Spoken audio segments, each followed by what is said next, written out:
নমস্কার বন্ধুরা, আমার রূপসা কিচেনে তোমাদের সবাইকে স্বাগত। আজ আমি তোমাদেরকে পাকা আম দিয়ে নরম তুলতুলে রসগোল্লা করে দেখাবো। এর জন্য প্রথমে আমি একদম পাকা মিষ্টি আম নিয়েছি, হিমসাগর। এই যে আমের শাঁসটাকে এইভাবে চামচ দিয়ে আমি বের করে নেব।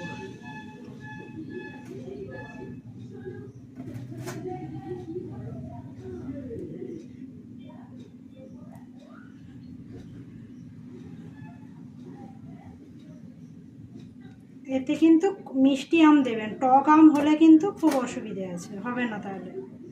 তাহলে রসগোল্লাটা টকটক হয়ে যাবে। শাঁসটা আমার বের করানো হয়ে গেছে। এর জন্য আমি প্রথমে 200 গ্রাম মতো ছানা নিয়েছি। ছানাটা কিন্তু একদম জল ঝরিয়ে নিয়েছি। এবার ছানাটাকে ভালো করে হাত দিয়ে দিয়ে ডলে ডলে মাখতে হবে। এই কাজটা কিন্তু একটু সময় নিয়ে করতে হবে, আর যেন ছানার মধ্যে এক বিন্দু জল না থাকে। ভালো করে 5-7 মিনিট ধরে মাখতে হবে।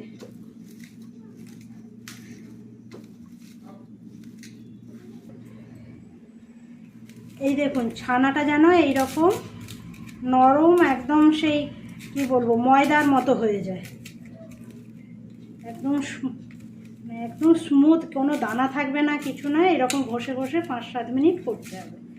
তারপর আমি এর মধ্যে ওই যে আমটা 2 চামচ মতো আমের কাঠ দিয়ে দেবো। তারপর এইটাকেও ভালো করে মাখতে হবে।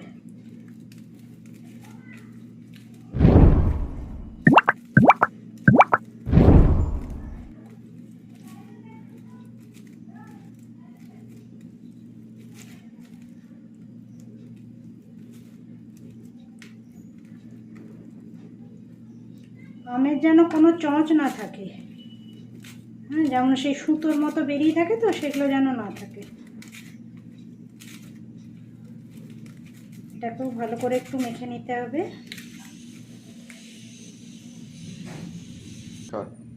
এই দেখুন, ছানার মধ্যে আমার আমটা ভালো করে মাখা হয়ে গেছে। এরপর আমি এর মধ্যে 2 চামচ সুজি দেব, আর দেব 2 চামচ ময়দা।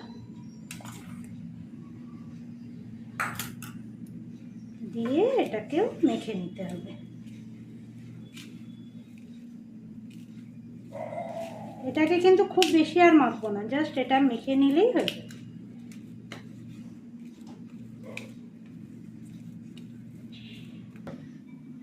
এরপর আমি কড়া বসিয়ে দিয়েছি। এরপর আমি রসটা বানাবো, তার জন্য আমি 3 বাটি মতো জল নিচ্ছি।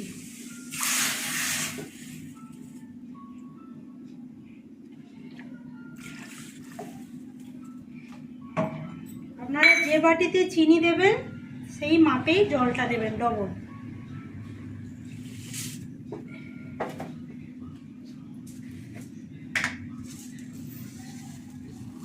এখানে আমি 1.5 বাটি মতো চিনি দিয়েছি।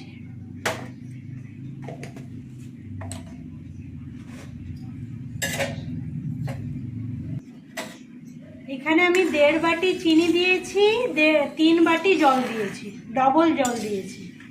আর দিলাম একটু ছোট এলাচ আর দারচিনি। রসটা ফুটতে থাকুক, ততক্ষণ আমি রসগোল্লাগুলো বানিয়ে নিই। এরপর আমি এর মধ্যে একটুখানি 1 চিমটে মতো ফুড কালার দিলাম।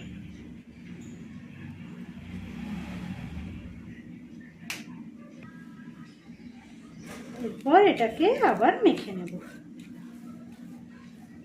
ফুড কালারটা অপশনাল, আপনারা দিতেও পারেন নাও দিতে পারেন। আমি দেখতে সুন্দর লাগবে তাই জন্যই দিলাম।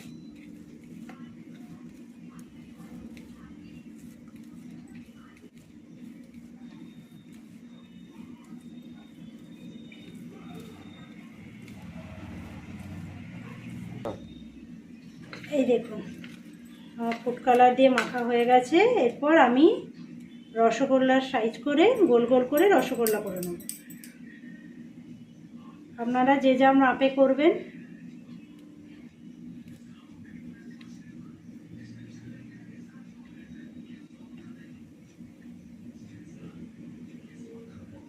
এইভাবে আমি সবগুলো তৈরি করে নেব গোল গোল করে। এই দেখুন আমার রসগোল্লাগুলো তৈরি হয়ে গেছে। এটা রেখে দিয়ে এরপর আমি এই দেখুন রসটা আমার ফুটছে। রসটা কিন্তু আরেকটু গাঢ় হবে। এর মধ্যে আমি 2 চামচ ওই আমের কাতটা দিয়ে দেবো।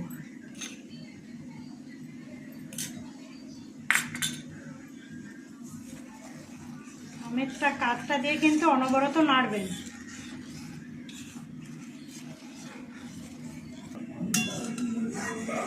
এই দেখুন চিনির রসের মধ্যে আমার আমটা গুলে গেছে পুরো। এরপর আমি এক একটা করে রসগোল্লাগুলো দিয়ে দেবো এর মধ্যে।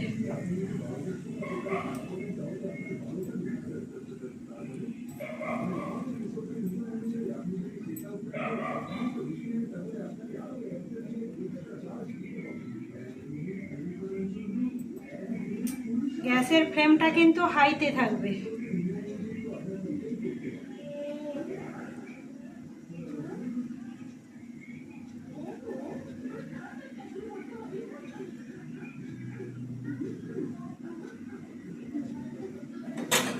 এরপর এটা ফুটো।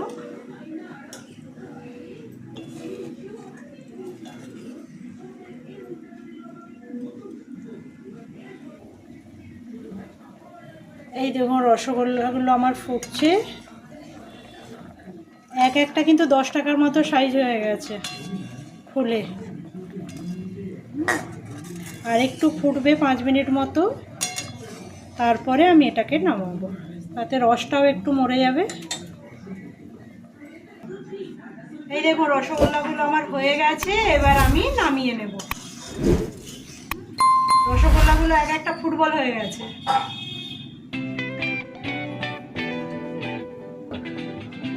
এই দেখুন আমার পাকা আমের রসগোল্লা রেডি হয়ে গেছে।